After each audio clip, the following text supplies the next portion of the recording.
Hello and welcome everybody. Thank you so much for joining us for today's Counselor Connect session. My name is Amanda Colhan and I coordinate Counselor Connect, which is a networking and professional learning community for school counselors and social workers across the state of Indiana. Joining me for today's session on MTSS and the vital roles of student service professionals is Christy Berger. Christy is the Director of School Counseling and Mental Health for Center Grove Community School Corporation. You probably know her as she was the former Director of Social, Emotional, and Behavioral Wellness for the Indiana Department of Education. Before we do begin, I want to make you aware that this session will be recorded and it will be posted to our new Counselor Connect playlist on the Keep Indiana Learning YouTube channel, and that will be posted probably in the next few days. The link to that playlist is available towards the end of our slide deck for today. Additionally, you can access Christy's slides using the bit.ly that I just shared in the chat, and I will share it again probably here in just a minute for anybody who is just joining us.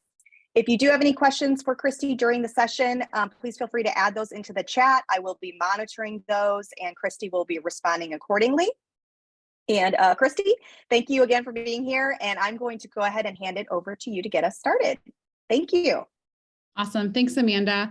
If those of you who are on wouldn't mind putting in the chat box just your name, where you're from, which grade level, that will really help our time together to make sure that we are getting resources that are needed for your specific needs in the schools that you support. So just wanting to know who's with us today as we get started.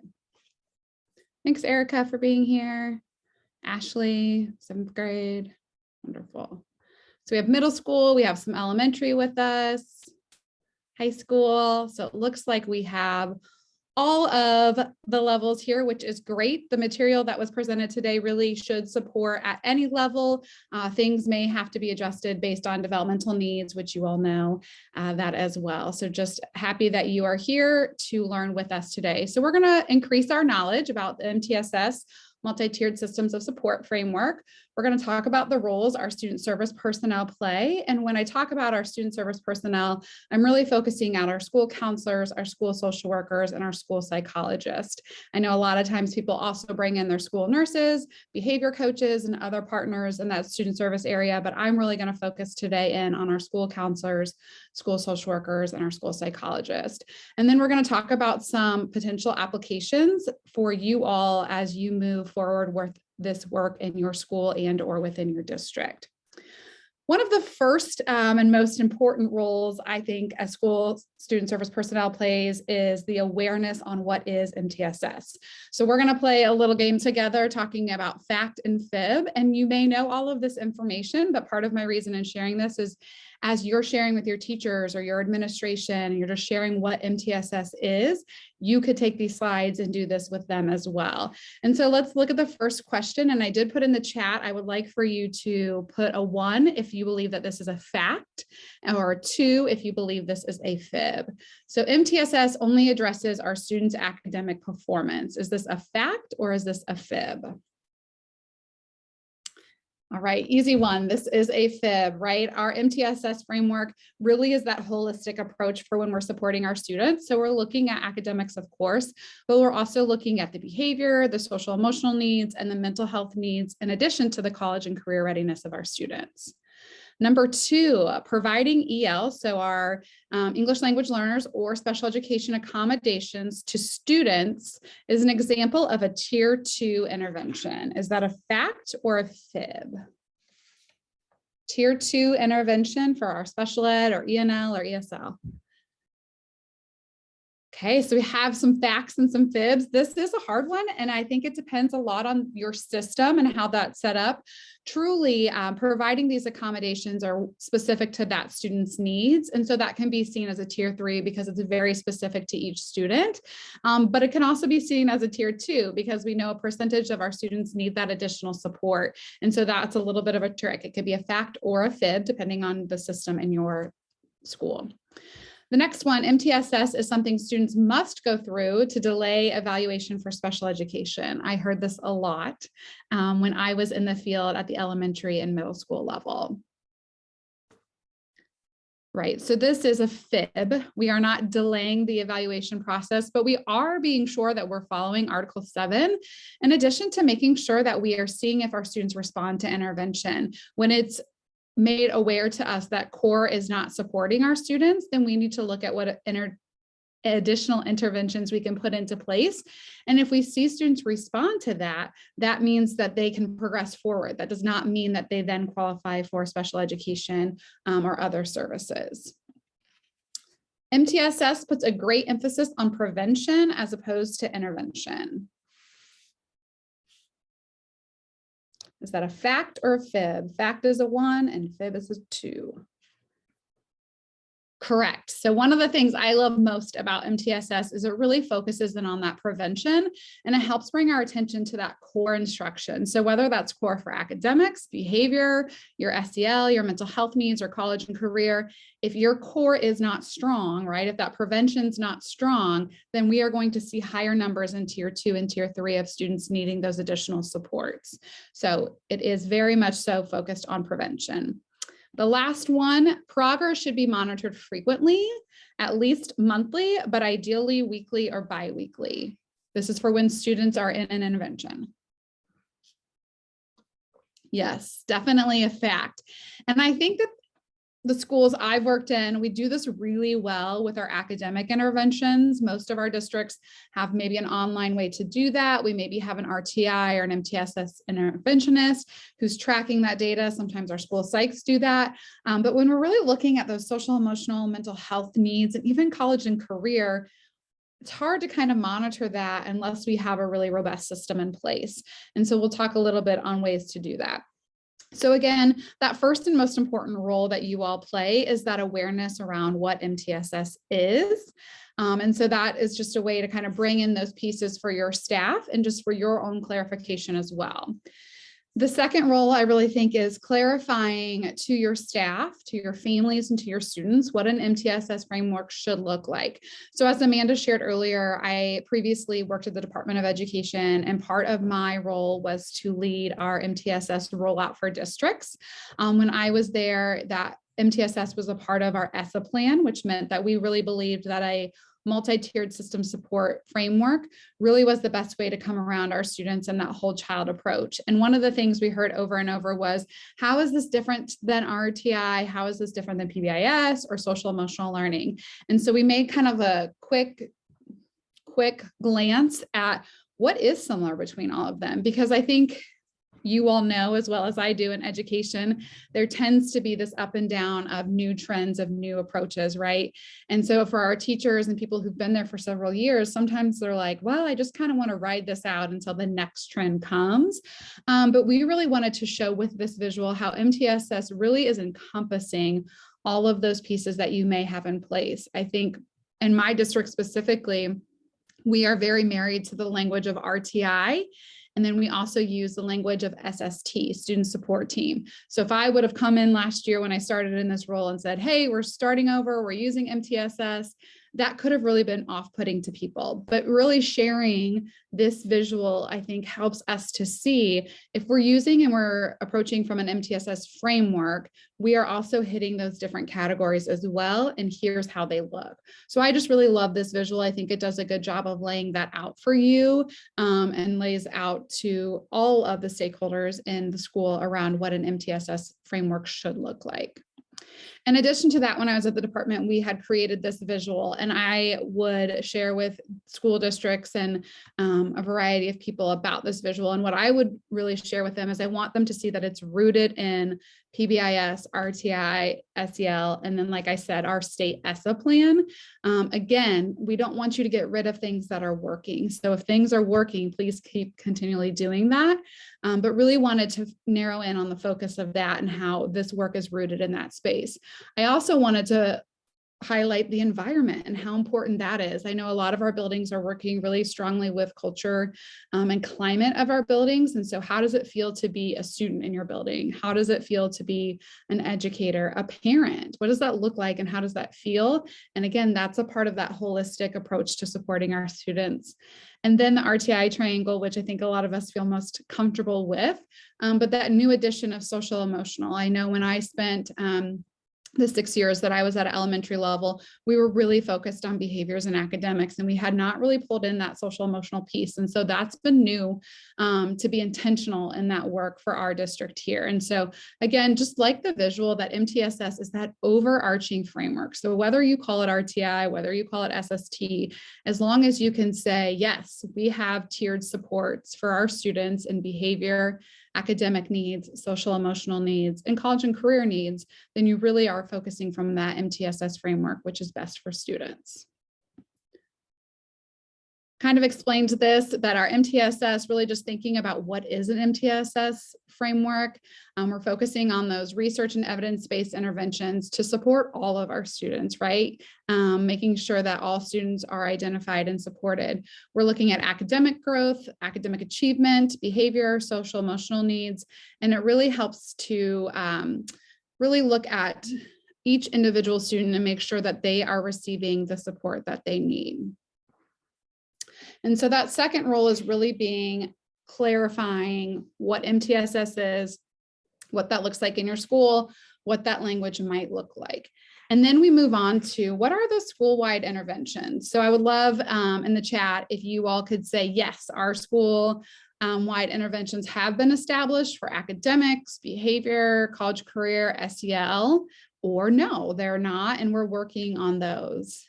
So you wouldn't mind to put that in the chat of where your school is and or school district is at establishing those school-wide interventions.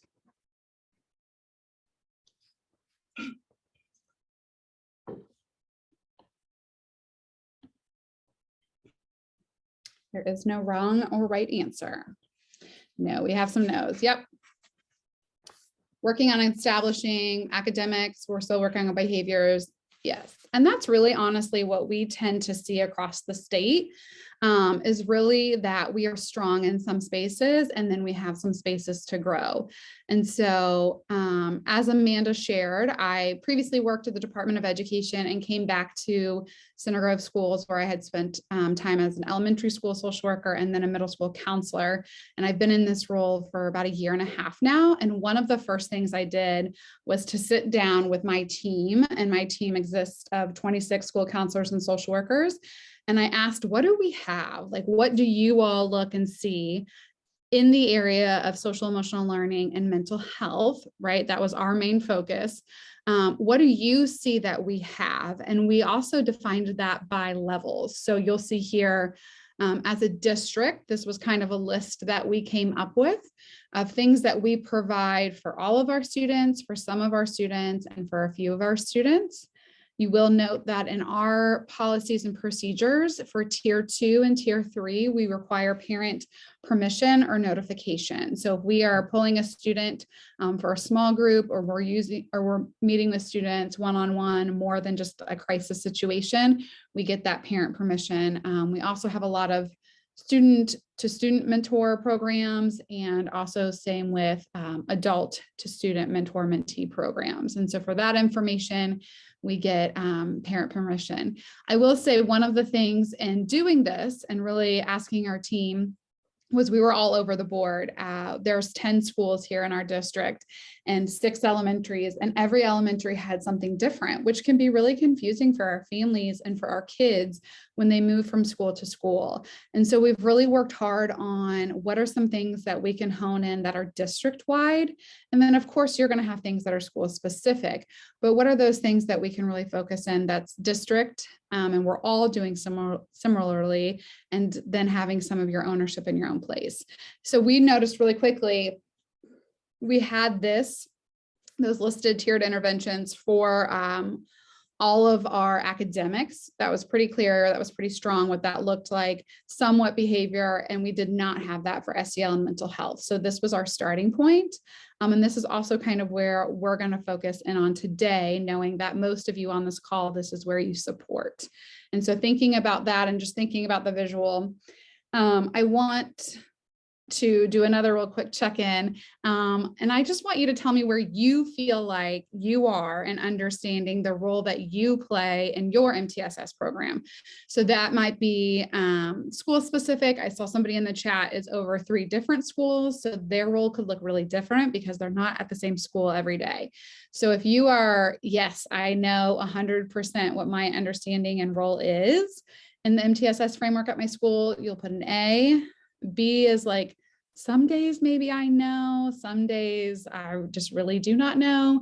And C is like, I have no idea, which is why I'm here today. Got some A's and B's, wonderful.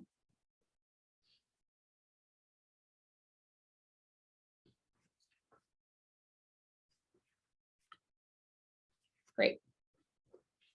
Okay, so we're going to kind of shift then into talking about those interventions. So remember, this is what we pulled together as a district level. And what I'm going to walk us through on the next few slides is thinking about your school or schools that you serve and really narrowing in on that. And so the first part of any MTSS framework or RTI framework is a universal screener. And so maybe many of you use AIMSweb and NWA to track your academic temperature checks 3 times a year. Maybe you use attendance data, maybe you use discipline data, but this really helps us to identify our baseline information. And so you'll see in this first box, why do we need a universal screener? Well, we need to identify the baseline of our students' SEL or mental health needs so that we can support them. And when we have that baseline data, it shows us where we're strong and it shows us where we need to improve, right? And looking at that and saying, okay, we're really doing a good job with regulation, or we need to help our students improve their skills of grit or growth mindset. It helps us to see that. It helps us to see that at a school level, and it helps us to see it at a grade and then a student specific level. One of the other things I love most about universal screeners in the area of SEL and mental health is it gives student voice.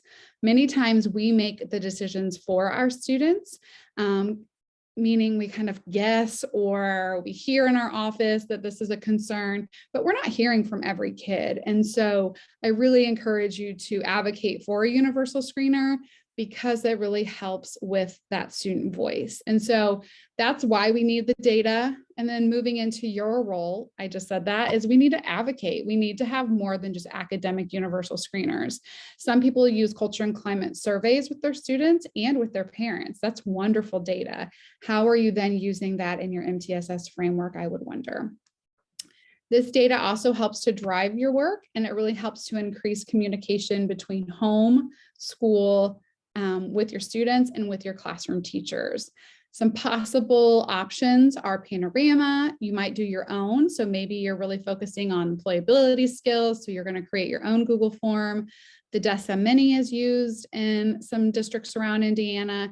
And then I did link here, I believe it's North Carolina, had a list of ton of SEL universal screeners on mental health that could possibly be supportive for you.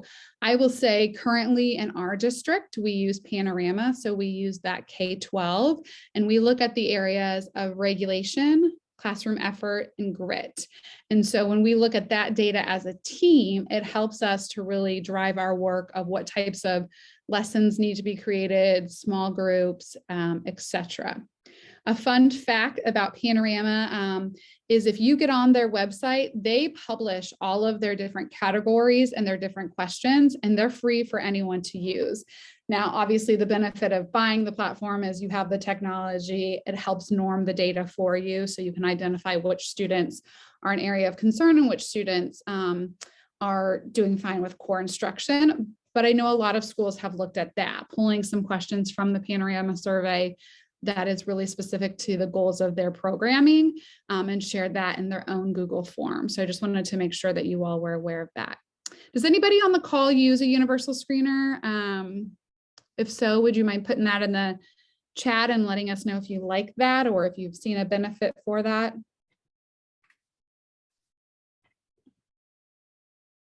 Sabers, yes, I've heard of that one too. Awesome. I know there's also been a lot of, concern, depending on the district and the community that you're in, with third-party information, and with parents feeling a little anxious about that. And so we've really tried to squash that with an FAQ on our website that shares, how the data is shared between us and Panorama, and that it does not follow a student, that it is not a mental health assessment. Rather, it's just a universal screener to see how our students are feeling in those 3 areas. Okay, so let's shift to tier 1. So this is your core, right? You've heard me say that a couple of times, that core instruction has to be strong. And so when we're thinking about a typical RTI model, we're thinking about that green part of the model, which meets 80% of the needs of our students. So what does that look like for you all? Is it your PBIS system?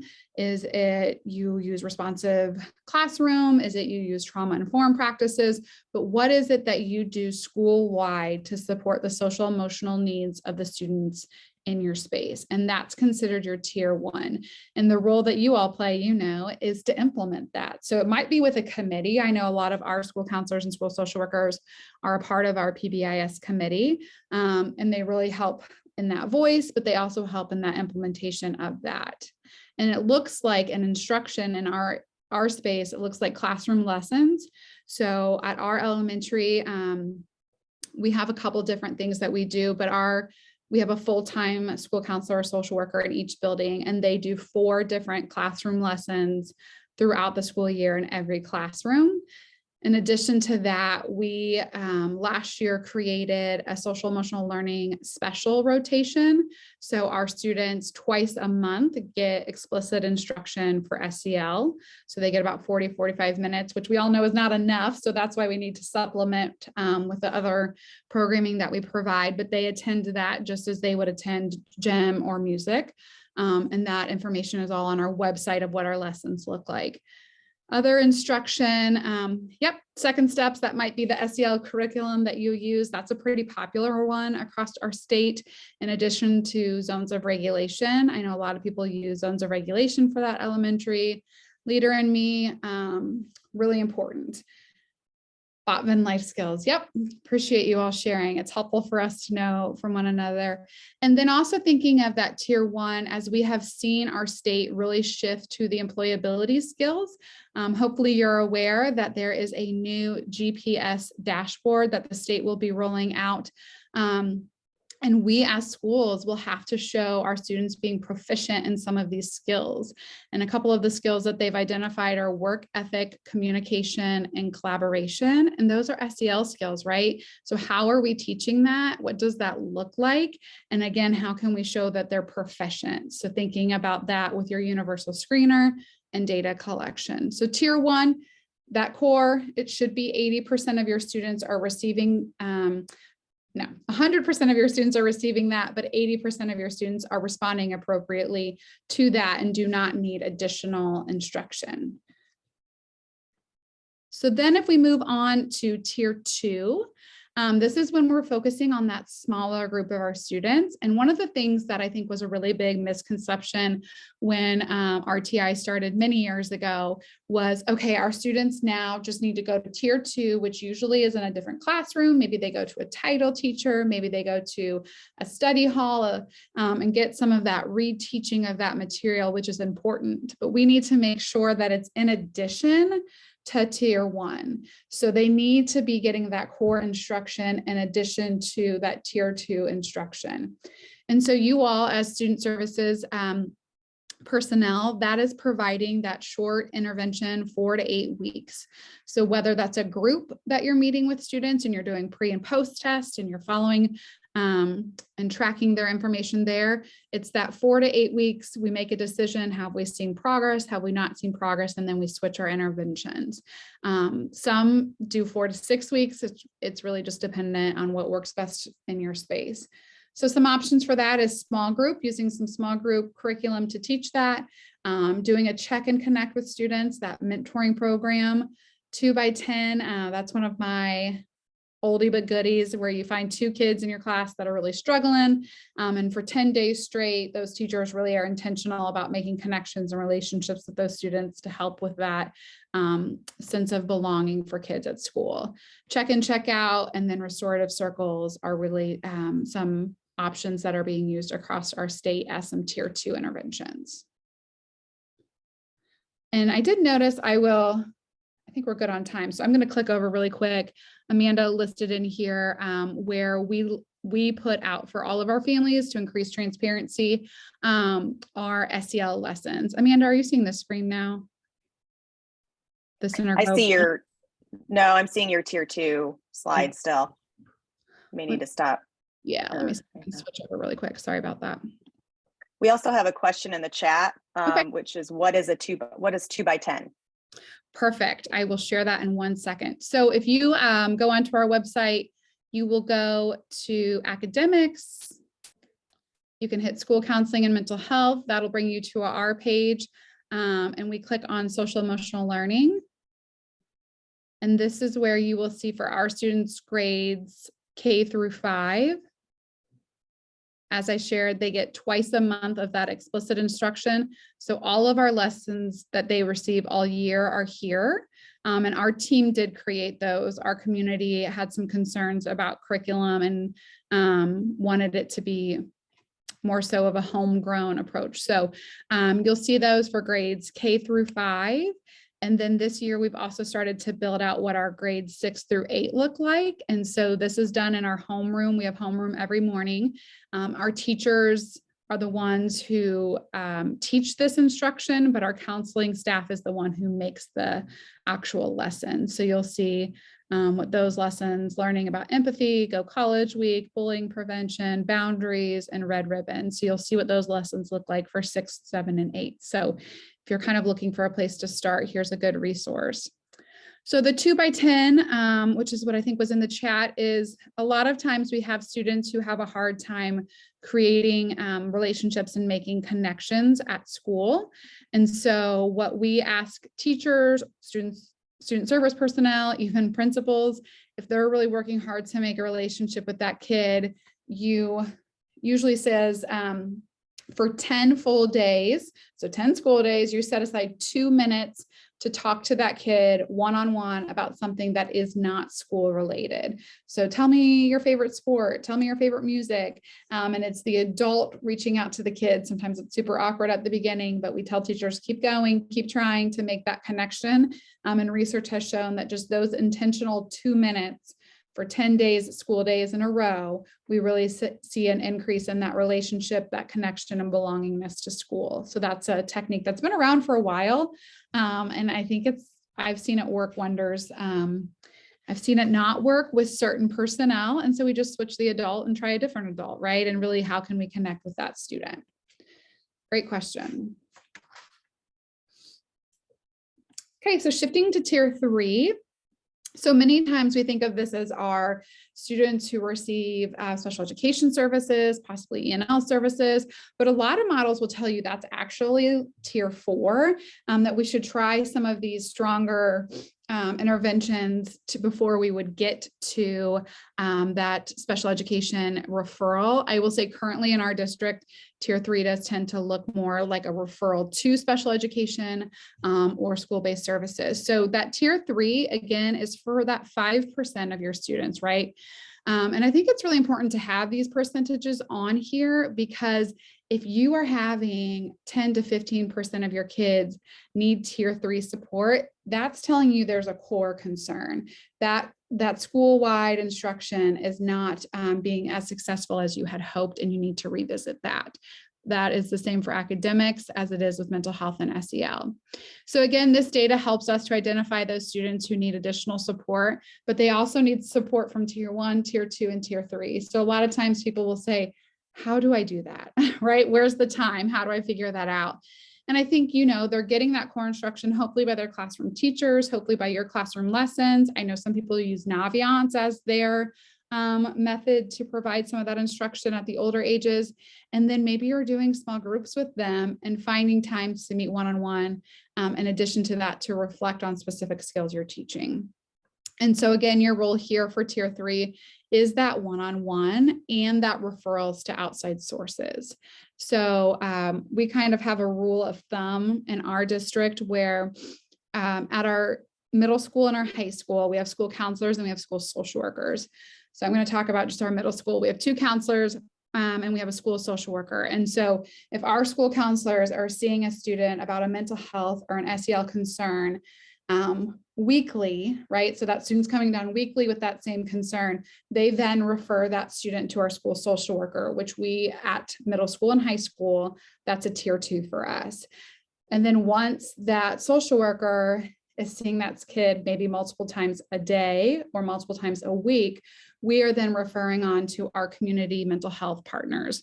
So we partner with community health. And so we would refer to them to receive school-based services for those students who need that additional support. It's really our belief that school employees do crisis brief interventions.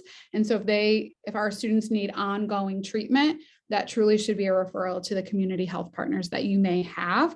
Also very aware that those partnerships are hard right now because there aren't a ton of mental health professionals, but that tends to be our tiered approach for that. So tier 3, that one-on-one skill instruction and then referrals. In addition to that, a lot of times, especially at the elementary level, our school social workers or school counselors will do an FBA, a functional behavior assessment. So we may have a student, they do not need to be special education. We're just trying to determine what is the function of their behavior and what are they trying to gain from said behavior. And so that FBA process really helps us to identify where that function is and to create a replacement behavior. And so we do get parent permission to do an FBA, but that really helps us have awareness. In addition to that, we have Connors rating scales for students with attention concerns. And then again, I shared about that school-based services. So really referring out. How many of you in the chat do have a community health partner that you're working closely with?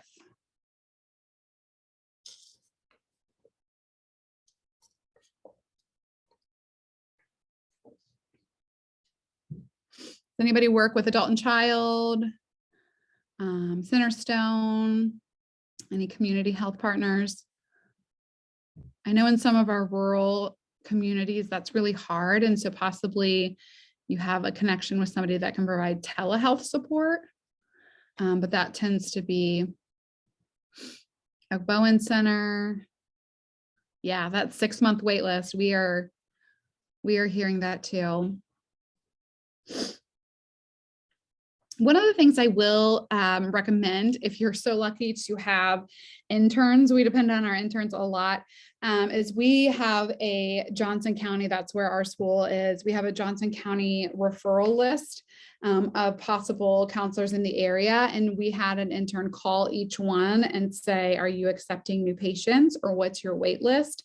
And so when we're sharing with families, we have highlighted the ones that either have a shorter wait list or are able to access students right now, because that's helpful because our school-based teams are full too.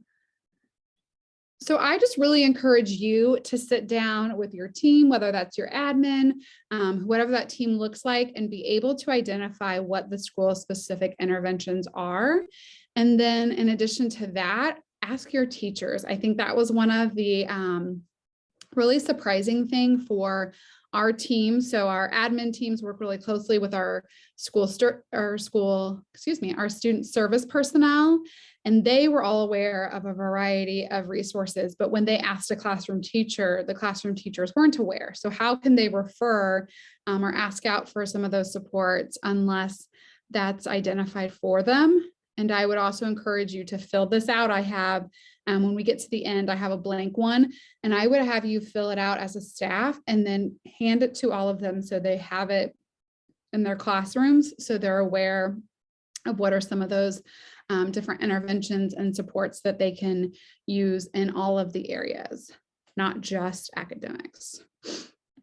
I also wanted to share this image. Oh, my computer's being really slow. That I wish I could remember where I found it from, but I thought it was a really good visual of what that can look like in all 4 areas. So behavior supports, academics, social emotional, and then that college and career. I think many times the role of our school counselors have changed a little bit, and sometimes we get away from that, but we know that with all of the work to come around the employability skills, this is going to be really important.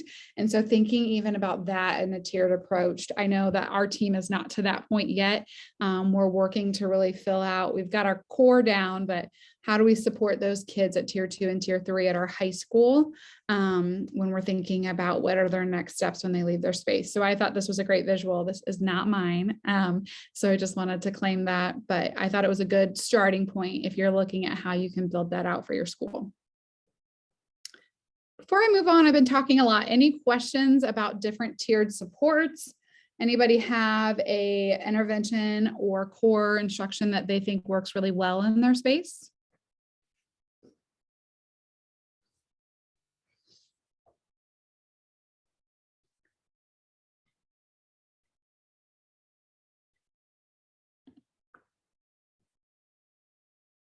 Yeah, curious about if anybody's working with a telehealth provider.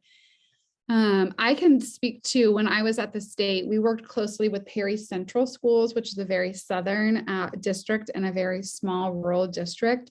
They did not have any mental health providers around, so they had just started some work with providing some telehealth services. I also know Greenfield schools, I believe, provide 3 free telehealth sessions with Bowen Center.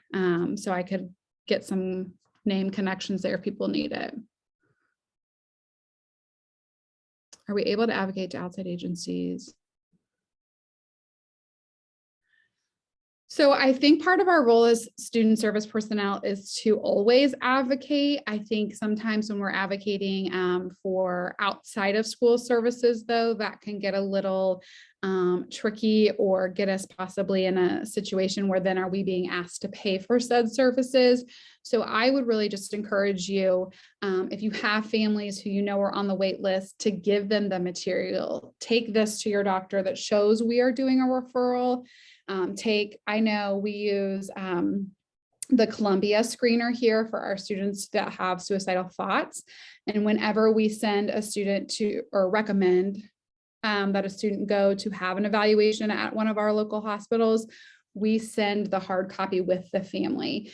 Like, our staff's already done the Columbia. This is what the student has shared, because the more information those providers can have about the event or situations at school, I think is really important. So yes, I would encourage everybody to always advocate for your students, but I would be intentional on what that looks like. And probably in this case would just be providing more information for families to take to said providers. Good question, Elizabeth.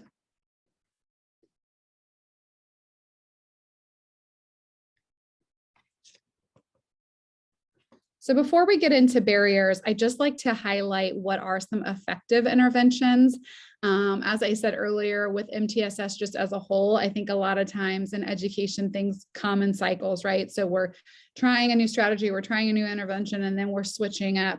And so for these interventions to be really effective and to truly be an intervention, we need to know that they're equitable. We need to know that all of our students, regardless of language, regardless of their SES status, their home life, that they have access to those different interventions. And I said earlier, where we have 6 elementaries and they were all doing different things. So that's not really equitable if school A can provide this, but school B can't. And so really we've tried to narrow that in and making sure that our core and our tier 2 with our student service people are equitable to all of our students, regardless of which school they attend in our district. We also want to make sure that our interventions are responsive. And so that means we have to monitor them. Like, I know we were saying that 4 to 8 weeks. I believe it is after 4 data points, you can kind of get a projection on where you think a student may go. So if your goal is 5 something, and they are way off of 5 and they're actually decreasing, then you want to switch the intervention and try something different. It doesn't make sense to try the same intervention for 8 weeks when you're not seeing any improvement. Sometimes we see our kids ping pong up and down, and that's why we need 8 data points. But if there are 4 data points that are trending away from the goal, that's when we want to look and say, hey, can we find something different to support this student? We want to make sure that they're database. So if we don't have those universal screeners, again, we're just kind of guessing at where our students are if we don't have a formal way to collect that. We want our interventions to be evidence-based if possible. I know that there's a lot of work still to be done in this area. So a lot of our interventions are research or evidence-based, but we really kind of want to strive towards that. We want to make sure they're timely and that our students are getting them. In a couple of slides, I'll share how we do our schedules. We have RTI time built into our schedule so that we know students, once we've identified there's a need for an intervention, we know the next day they can get that intervention because it's built into their school schedule. We want to make sure it's collaborative, so that shared vision and responsibility. I think shared responsibility is a newer term in the last 5 years that I personally have heard, and I think all the time back at my elementary days of, yes, it is a shared responsibility. And I think elementary teachers do such a wonderful job of, this is our class, these are our students, and we're really supporting all of our students. It's not just, oh, they go to the counselor once a week and that's going to fix things. Really looking at how can we be collaborative and how can we have that shared responsibility. So that might mean looking at, I'm doing a group with students, I can share with the parents and the teacher, hey, here are things we've learned over the last 5 or 6 weeks, and I would love for you to support that in your classroom. In addition to those lessons I showed you all that we use for our elementary, the last 2 slides are guardian extensions and teacher extensions. So they're ideas for our families, in addition to our teachers, if they're really wanting to build on those skills. So to build that shared responsibility. And then, of course, we want to make sure it's sustainable. Many of you are probably a 1 person to several hundred kids. And so sometimes because we are helping professionals, we want to do all of the things for all of the kids. And that's just not, we're not able to do that. And so really being able to focus in on the way that our interventions are manageable and doable within the school time. So really thinking about that as you're building out those intervention lists that you have. So let's talk about current barriers. What do you think are the barriers to having an MTSS framework for you to be able to support your students in these areas? I have a couple of slides that will show what I think you will say as the barriers are, but would love to hear from you. What do you think the barriers are to getting tier 1, tier 2, tier 3 support to your students? You can put that in the chat. Time, resources, yep.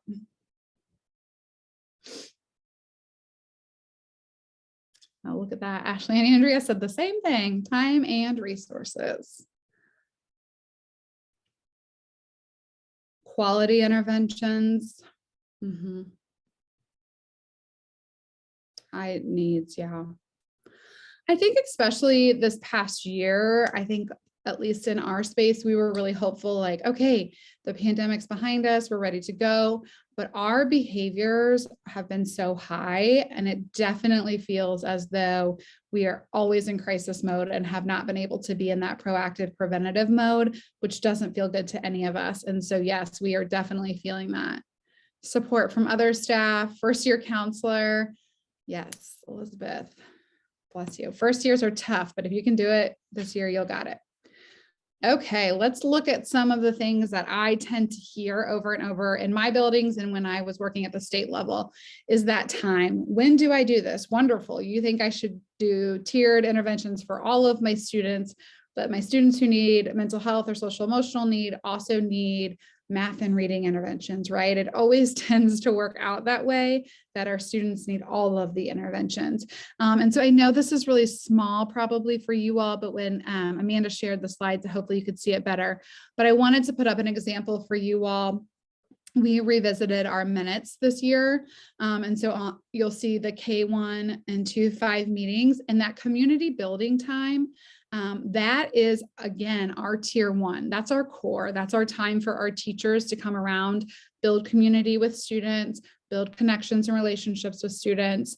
And I've actually created each month, I still have January to do, but every month, every day, a quick 3 to 5 minute lessons that they could do with their kids around the skills of regulation, connection, and collaboration. So if you would like those, please feel free to email me and I can share with you the ones we have. We have them on our Center Grove website, but you have to log in. So just if you want those, send those to me and I can share. But that's one place that our tier 1 SEL mental health is done, is during that community time. And then you'll see we have one RTI block that's built in, but we also use our social studies and science block as a second RTI. So if we have a student that needs interventions in both spaces, they will miss science or social studies for 6 to 8 weeks, which I know is not always ideal, but we've really tried to be intentional in prioritizing that, right? So if it's a kid who really struggles in math and reading, but they're actually love science or social studies and they're being successful, we will not pull them out every day for that, but we'll work around that schedule. So you'll see on the other very colorful, this is one of our elementary schedules. And you'll see RTI is red, and you'll see sometimes that there's a reading RTI and a math RTI. And so we've really tried to chunk that out for our teachers. We do have some pull-out groups in addition to some push-ins, but our school counselors can provide small groups during this time. I know for many years, we've always tried to do it during lunch, and it's just not as effective. You maybe get 15 minutes, you're helping opening stuff, they're eating, So what we have gotten permission from our admin team is we will look at those RTI blocks as well. So again, even if it's a student that needs reading intervention, math intervention, and a mental health or SEL intervention, that team comes together and decides the priority. And we have a strong belief here that if our students aren't ready to learn, they can't get to that learning part. So a lot of times you'll see that 4 to 6 week intervention will fall in one of those reading or math blocks. But something we do different with that for tier 2 is it's only once a week, whereas an academic intervention is usually 3 to 4 days a week. So we kind of work with our team for that. So that's a elementary example. And then I wanted to pull up our high school because I know many times we hear, oh, we can't figure out how this works in high school. And so our high school has shifted to, we call it STAR and AIM. So you'll see that period 3 and period 8. And that's kind of like our homeroom time. And on Fridays, it's STAR, that's really truly just community building. Those kids are all in that same class for 4 years with that teacher. So they work on a variety of things to build some relationships. That AIM is for our kids to get that tier 2, tier 3 support. So if it's a Monday, it's a reading day. And if I'm a language arts teacher, I log into my system, tap the kids that need to come to me, and they will get a notification that they get a pass to come at that time. And then our counselors and social workers have the same access. So they can reach out to students and say, I need for you to come down, whether it's to work on transcripts, whether it's, we have a couple small groups that are running at our high school, and they do it during that time. And so our school social worker will send them a pass through our online site. So really having that built throughout our day has been helpful. Our middle schools, I referred to that earlier, they have a homeroom first thing each morning, and they have different days that are designated. So Mondays at one building is their guidance day, and at another building it's on Wednesdays. And so that's when our student service team is creating that tier 1 support for teachers to work with students in at that time. They can also get academics interventions on Tuesdays and Thursdays. So that's kind of how we have worked the time, the schedule to really support that RTI MTSS needs. The second barrier I hear frequently from my team and from other people around is we're not always at the table. And so that's where that advocacy comes in really, really strong for you all. Our elementaries do a data team meeting, and then they also do our student support team meetings, and student support tends to be more behavior. And our social worker, our school counselor leads that, but they're not always invited to that data team, which is solely academics. And I have really encouraged them, you need to be at the table. You can bring that family history. You can say, Kelly's really struggling this week. Her parents are going through a divorce. That might be why we saw a dip on her Ames web. You bring that additional information to those academic meetings. So I would really encourage you to be there. And in a perfect world, you know, I put up here, this is who would be at those different meetings. It would be your building administrators. It would be your teacher, counselor, social worker, school psych, instructional coach, if you have those people. But the more people you can get around supporting student data, the more creative you're going to get with interventions and supports for your students. And so I really advocate for you to talk to your building leaders about being a part of that. The third one is data tracking. So when we get to the resources, I'm going to show you where I pulled some of this information from. But a lot of times, right, when we're doing reteaching of skills or we're doing small groups, we're not always tracking data, or we're not always using pre and post test. And I think that's where we can kind of get into a place of not knowing if our students are learning the skills. Sometimes too, our students will do really great in group, but how do we transfer that to when they're actually in the heat of the moment? Do they make that right decision? And so here is a visual of a way that you can progress monitor behavior referrals, minor, major, kind of see how they're doing with their goals. But then I also liked this, kind of sharing this with your teachers of, here are the students that I've identified as the student service person of needing tier 2 supports, and here's the interventions we think would be best. It's always best to have that conversation in collaboration with your teacher, but I know sometimes that always looks different. But I like that you can kind of check, okay, CICO is check in, check out. They're going to receive that. They're going to get a behavior contract. They're going to have special friends. They're going to have other things. And then they list the student goal and they check back on that every week to see how the students are doing. So I tend to hear from our people, time, resources, and interventions. And so resources is hard. You have to find funding for that. And I would really encourage you all, most of your schools receive what's called Title IV funding, and that is a federal funding that you receive from the Department of Education that is meant to focus on whole child learning. And so that is where I buy a lot of our school counseling curriculum from, their materials, their fidgets. That's where I tend to pull funds from for that. In addition to, if you do student fundraisers or you have student vending machines, all of those funds are supposed to tend to go back to serving students. So asking your administration about those fees can help with some of that. And then we are very lucky to have a Center Grove Education Foundation, but most of you have some type of foundation or PTO that you can write small mini grants for to receive some of that information. And then I think just being a part of these different presentations and PD sessions, because it connects you with people who can share resources. So I think that that's really helpful. So before I go into resources, I just want to circle back kind of on those 6 different roles. I know you all play many roles, but when we're thinking your role specifically within a multi-tiered system support framework, again, it goes back to that awareness, telling people what that is, telling them why it's important for us to also look at social emotional college and career. Then we need to clarify what that looks like and what that process is in our school. And then we need to advocate for supports, right? We need to advocate for, I need a universal screener because I don't know how my students are feeling. I need to advocate for curriculum so that I can provide tier 1 or tier 2 supports. And then, of course, providing that support, tracking that data, and really communicating with our stakeholders, bringing in our community agencies that we can refer to, bringing our parents in. one of our elementary schools, which I think is fabulous for our student support team. So those behavior concerns, they invite parents to those meetings, and parents come to the meetings either by Zoom, by phone, or in person, and they hear the concerns, and they all as a group come up with interventions and supports to support their students. So I think that's just a great way to increase that communication. Okay, I saw that there was a question, Amanda.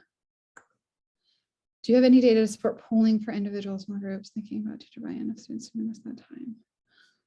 So good question, Ashley. I think you're asking about, does our school specifically have data to support that? What we did was I had my staff, which I know is not always the most fun thing, I had them track the number of students they were seeing each 9 weeks and for what area. So we kind of chunked it into 4 different areas of academic concern, home concern, peer conflict, and mental health. So we looked at that data, and then I asked them to do pre and post tests with their small groups last year because they all did them during lunch. And they weren't great results. And they also tracked the time. So once the kids, especially for elementary, right? Once the kids all got their lunch, came down, they tracked that, and it really was not beneficial. So 2 things came from that. We had one school who still was not ready to give that up. And so what she did, which was creative, and I love that, she created lunch bunch passes for those students. So if they were a part of her lunch bunch group, they got a little lanyard that let them go first in line, and sometimes even a minute or 2 before the rest of the class went down, so that they could get to her so she could have a solid 20, 25 minutes. That helped her data a little bit. And then the other thing with the buy-in for that, we explained to our teachers, we would only pull them 1 day a week. And so the way that our system is set up is our students currently who get RTI support for, like, say, math, we have 5 days a week, right? They have 5 blocks of RTI. And on Wednesdays at our school, because Wednesday's a shortened day, that is when they do progress monitoring. So they don't actually get an intervention. They only do progress monitoring that time. So our counselors worked with the data team person and said, hey, I have these 5 kids that you should progress monitor on Wednesday. I'm going to pull them for a lunch group. Can you progress monitor them at a different time? And so that has worked out for us. That's kind of how that's looked for our team. I hope I explained that well. So we've kind of just negotiated for, it's just 1 day a week. It's 1 day a week for 4 to 6 weeks. And we can help them get the things that they're missing during that time. But yes, we do still have some that struggle with that.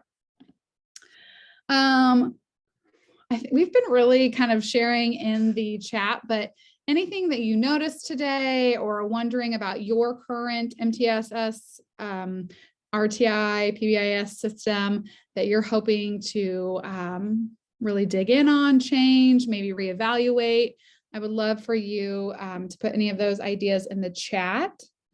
And then I'm going to push forward a little bit because I know, Amanda, we're almost out of time, but I wanted to hit the resources. So that blank MTSS intervention, if you click on this top one, it will have tier 1, tier 2, tier 3, and that's what you could ask your staff to fill out. That's what you could start as kind of your starting point of identifying those interventions. The progress monitoring examples and those tier 2 cards that I shared are here with a little bit more explanation.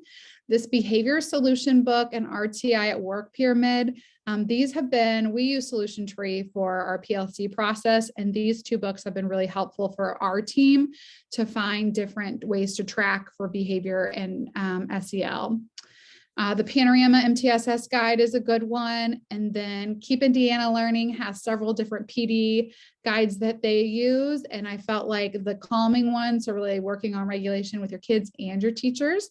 In addition to how to engage our students, I felt like those 2 could be really helpful for you all as you're building out your MTSS framework.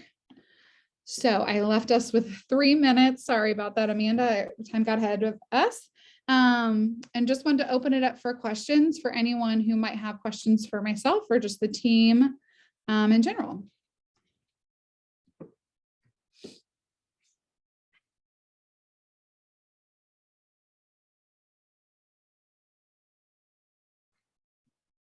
Thank you, Christy. We'll see. Can you hear me okay? I just switched my speaker. We will take a second if you want to kind of keep monitoring the chat as I close out our session. And if there are any additional questions that we have, we can certainly answer those before we do completely end the session. I did just link in into the chat both a link for the session evaluation that will also allow you to request PGP, a PGP point for today's session, or a CEU if you are an active member of INSWA. So be sure to take that very short survey if you want to access that. Additionally, we are inviting those in counselor leadership positions to have our monthly networking time directly following this session. So if you just want to stay on the line, then we will go ahead and do that, have that networking time with them. And also, have Christy maybe continue to answer any questions around the roles, specifically the roles as far as those for counselor leaders are concerned. So want to share some upcoming events we're really excited about. We obviously offer monthly professional development aligned to our priority topics that are identified by you. Most of them are free, so be sure to check out our Counselor Connect newsletter each month to hear about those new up and coming events. We have some Counselor Connections events hosted by the educational service centers around the state. You can learn more about that by visiting our website. And we are offering some more intensive professional learning this year, including the School Counselors for MTSS series. This is a combination of both in-person and virtual learning that will kick off in January. Registration for this one closes this month. So November 30th, if you're interested in this, be sure to register very soon. Comprehensive school counseling, we're offering 2 different cohort options for this, a hybrid, which is a combination of virtual and in-person learning. We still have about 10 spots, I believe, for that hybrid series. So if you're interested in joining that, be sure to email me as soon as possible to be added to that list before it fills. We're also offering an all virtual cohort option as well. And that one you can register for by visiting the link on the slide. We have a Restorative Practices Readiness for School Leaders series that is available in a Canvas course that you can join at any time during the school year. And as you can see, both the School Counselors for MTSS and the Restorative Practices series are paid. Be sure to check out Indiana Youth Institute professional learning grants, or consider applying for the DOE New Comprehensive School Counseling Grant if you need assistance in funding any of your professional learning that you'd like to participate in for the remainder of this school year and also into next school year. We also have several things in the works that we'll be announcing soon. Look for some more information to come in December or January regarding a winter book study for counselor leaders.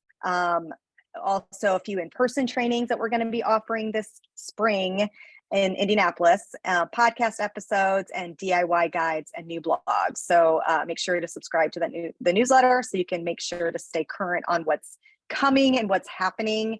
And then finally, in our last slide, we have our Counselor Connect contacts. And then as mentioned at the very beginning of today's session, we have a new Counselor Connect playlist in our Keep Indiana Learning YouTube channel. So that is where we will start putting all of our recorded content. And you'll be able to access that very easily there. So be sure to bookmark that page save it in your favorites. With that, do we have any other questions that have been asked in the chat? I don't see any. Not seeing any. Okay. With that, thank you so much, everybody. And again, for you counselor leaders, if you want to stay on the line, we'll have a little discussion time. Thanks and have a great day, everybody. Bye, everybody.